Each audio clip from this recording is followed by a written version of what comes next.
Hare Krishna. Question: can a homosexual devotee become a brahmachari? The questioner is requested to be anonymous. He is asked, I have been practicing Krishna consciousness for 4 years and I am now thinking of joining the brahmachari ashram and taking up training for that. But the wall is that I am a homosexual. So what are the pros and cons for a homosexual devotee to become a brahmachari in the brahmachari ashram? Answer: ultimately everybody has sexual inclinations, and the whole process of varnashram is meant to enable us to purify ourselves of the material attachments that center on sexual attraction. So each of us has to find out what is the best way one can situate oneself so that one can eventually become purified. Now, the brahmachari ashram and the grihastha ashram are both parallel tracks. Both have their pros and cons as far as the facility provided for making spiritual advancement is concerned. Now, for a homosexually inclined devotee, brahmachari ashram is much more problematic than for other devotees who are aspiring to be brahmacharis, because in the ashram, when normally people have attraction towards members of the opposite sex, so the brahmachari ashram, where one gets association of other brahmacharis, provides protection by providing like-minded association, providing a safe physical and emotional distance from members of the opposite sex. But for a homosexually inclined devotee, it's extremely dangerous because one is constantly surrounded by the objects that may provoke one. So therefore, one has to be extremely cautious. Now, when we consider the two tracks of brahmachari and grihastha ashram may not seem at all attractive for a homosexually inclined devotee, because a person doesn't feel attracted to the opposite sex. So marriage in Krishna consciousness is between members of the opposite sex.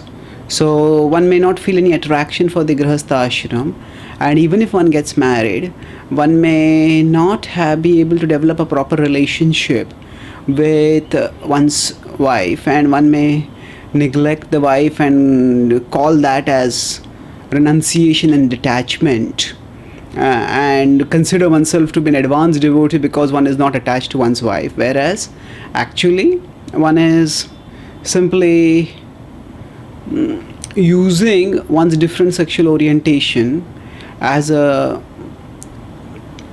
justification for neglecting one's spouse and calling that as detachment.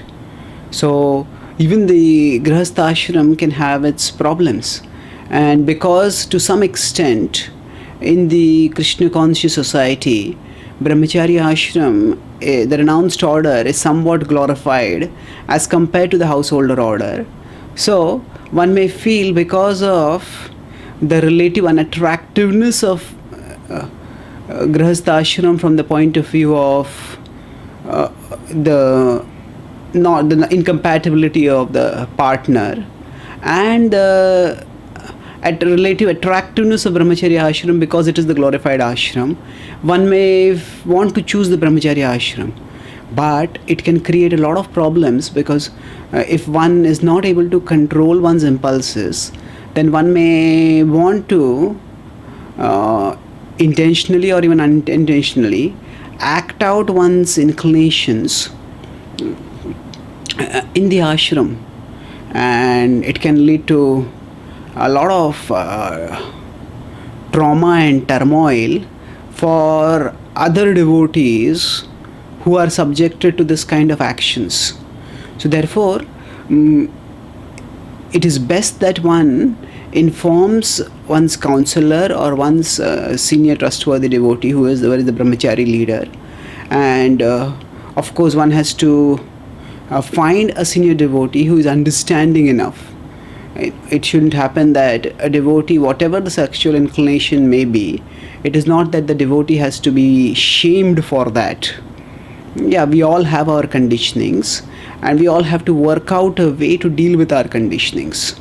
So shaming an individual for the conditioning and speaking it out publicly about a particular person's sexual orientation is all extremely undesirable and unbecoming to any Vaishnava, or to speak of a leader of a Vaishnava community.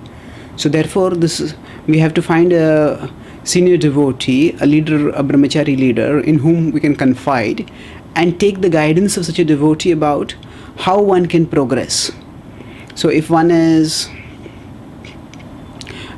so just as devotees with heterosexual orientations, they also have to control the sexual urge, and to the extent that they are confident of controlling the sexual urge, to the extent they can join the brahmachari ashram.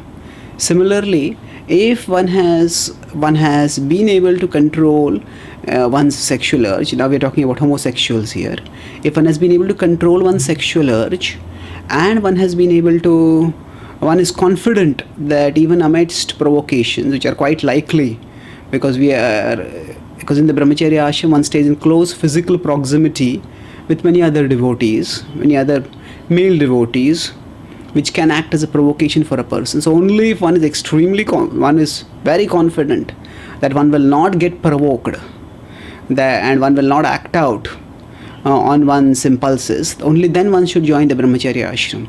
Otherwise, there are different ways in which things can be worked out.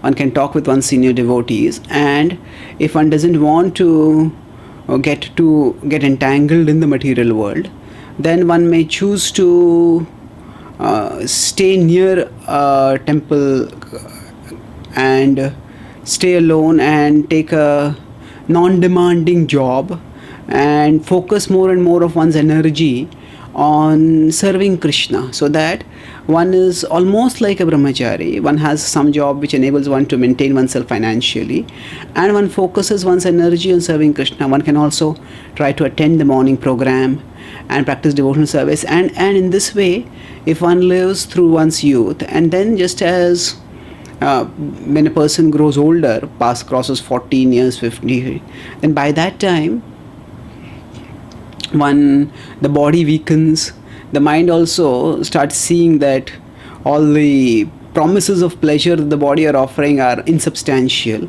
and then as the urges decrease, not just by the power of age but also by the power of devotional practice, then one can then take the vanaprastha ashram. So if one wants to avoid entanglement in material life, then one can choose this way, and where one is staying near a temple but is not staying surrounded by other devotees, because that may provoke one. One can stay almost like a brahmachari, but this is an exceptional situation, because one is not living in the ashram nor is one getting married. So this exceptional situation should not be chosen independently, but it should be chosen in consultation with some senior devotee, and one should gradually purify oneself. And the important thing to remember is that the healthy reason for joining brahmacharya ashram is a burning desire to share Krishna's message and to assist those devotees who want to share Krishna's message with the world. The motivation of wanting to avoid material entanglement, if that is what is motivating us to join the brahmacharya ashram, that is an okay motivation to start off, but that cannot sustain us for very long. So one has to introspect very carefully, and if one can practice Krishna consciousness very intensely, and by that practice one can have a steady if one has a steady track record for several years of not acting on one's sexual inclinations, and thereby one feels confident, and one's authorities also feel confident that one can overcome this the inclination to act out even amidst provocations, only then one should join the brahmacharya ashram. Now, it is not that just if somebody is not able to join the brahmachari ashram, that doesn't mean that the person is deprived of the benefits of spiritual advancement that come in the brahmachari ashram. Ultimately, spiritual advancement is not a matter of ashram, it is a matter of the heart. And if one is sincerely trying to serve Krishna, and one is trying to focus as much time and energy as is possible in the service of Krishna, then one will definitely make spiritual advancement, whatever be the ashram that one is situated in. Thank you. Hare Krishna.